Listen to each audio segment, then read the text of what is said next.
यहाँ पर जो शोर हो रहा है वो ये हो रहा है कि गलवान की शहादत हम कैसे भूल गए।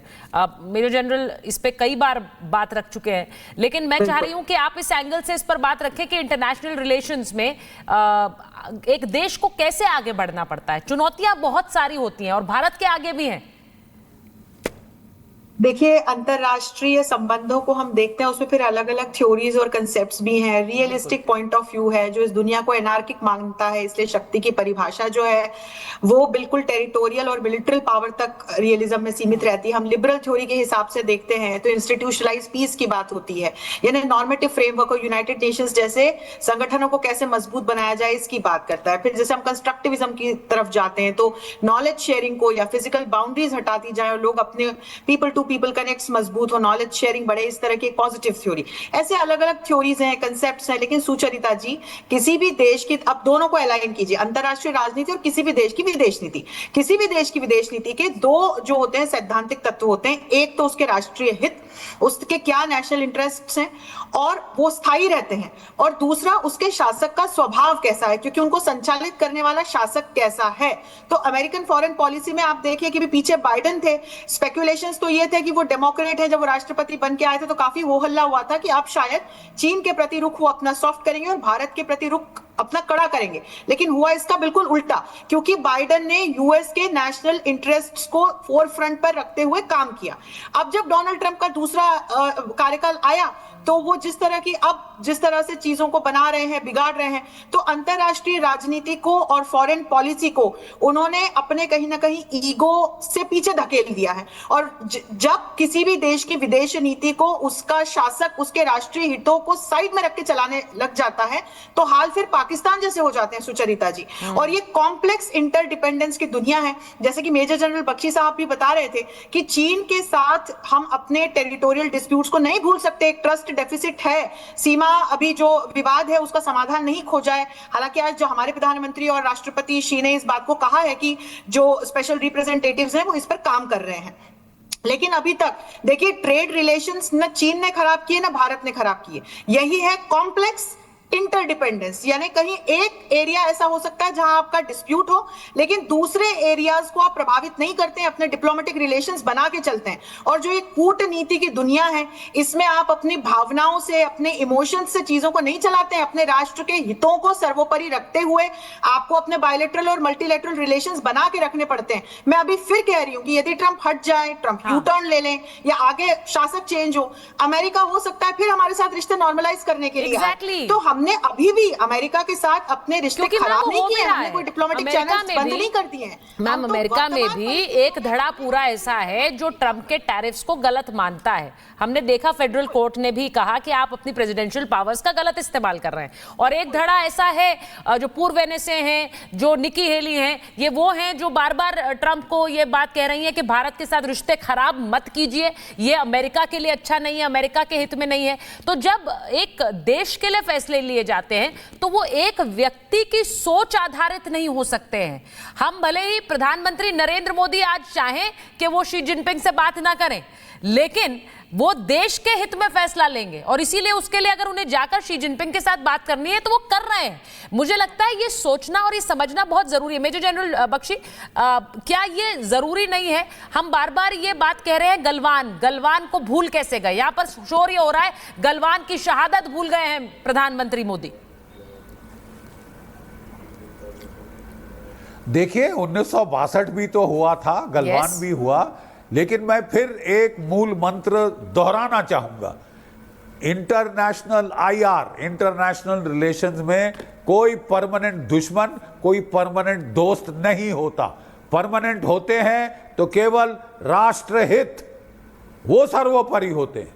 और राष्ट्रहितों को मद्देनजर रखते हुए देश अपनी पॉलिसियां इजाद करते हैं, बदलते हैं, मॉडिफाई करते हैं। ठीक है साहब, कि चीन से दुश्मनी है तो जन्मों जन्मों तक रहेगी साहब, हम तो कभी माफ नहीं करेंगे, till death do us part वगैरह वगैरह, ये ऐसा नहीं होता।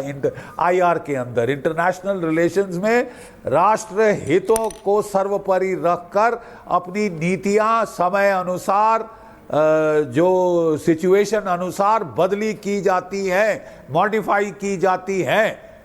स्टक अप हो जाना, टाइम वार्प में फ्रीज हो जाना, ये गलत है, सरासर गलत है। Yes. और चलता नहीं है साहब ये। तो देखिए चीन का भी आप देखिए ना साहब, विकल्प क्या है।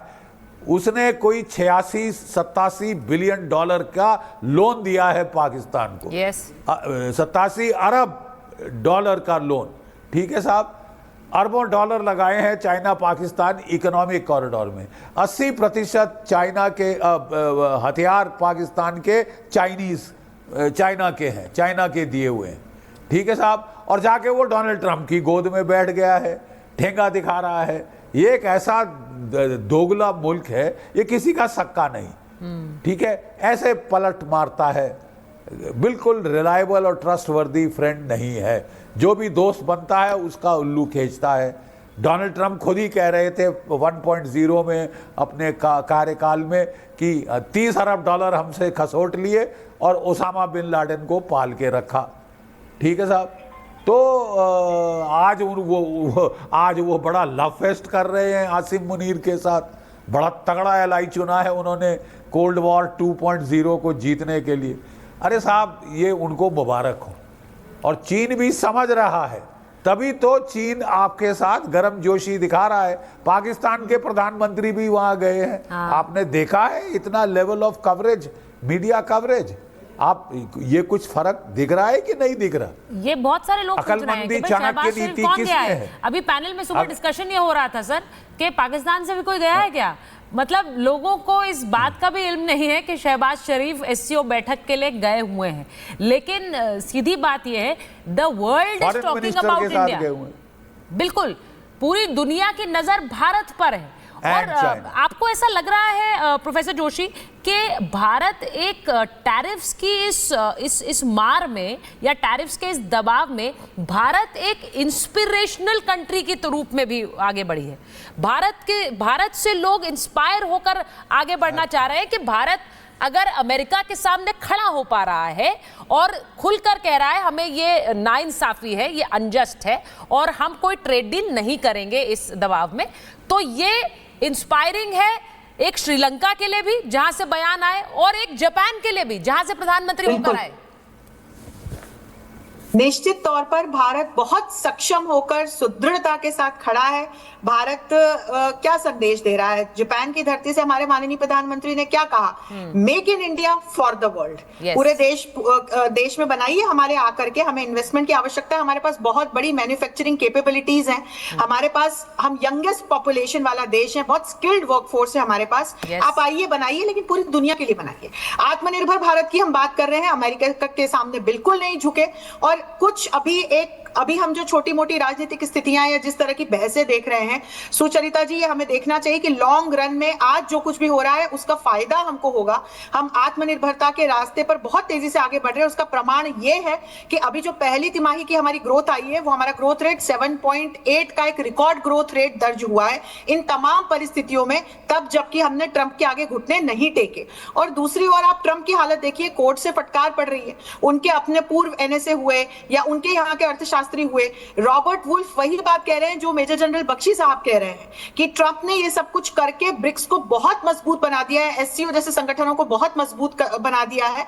और यहां से जो ये एक आरआईसी वाला फ्रेमवर्क हमें बनते हुए दिख रहा है, इसका खामियाजा ही अमेरिका को उठाना पड़ेगा। और रही भारत की बात, तो ग्लोबल साउथ के प्रणेता के रूप में भारत की एक पहचान बनी है सुचरिता जी। और वो भी हम अपने आप को नहीं कहते हैं, दुनिया हमें कहती है। जेलेंस्की कॉल कर रहे हैं हमारे प्रधानमंत्री को, पुतिन कॉल कर रहे हैं हमारे प्रधानमंत्री को, ब्राजील के राष्ट्रपति लूला कह रहे हैं कि यदि मुझे जरूरत पड़ी तो मैं ट्रंप से क्यों बात करूंगा, मैं भारत के प्रधानमंत्री श्री मोदी से बात करूंगा। तो ये पूरी दुनिया भारत को आज सराह रही है। जापान की धरती से हमारे माननीय प्रधानमंत्री ने कहा कि हम लगातार रिफॉर्म, परफॉर्म और ट्रांसफॉर्म के माध्यम से आगे बढ़ रहे हैं। निवेशक हमारे यहाँ के क्यों निवेश करें, उसके भी कारण उन्होंने बताए।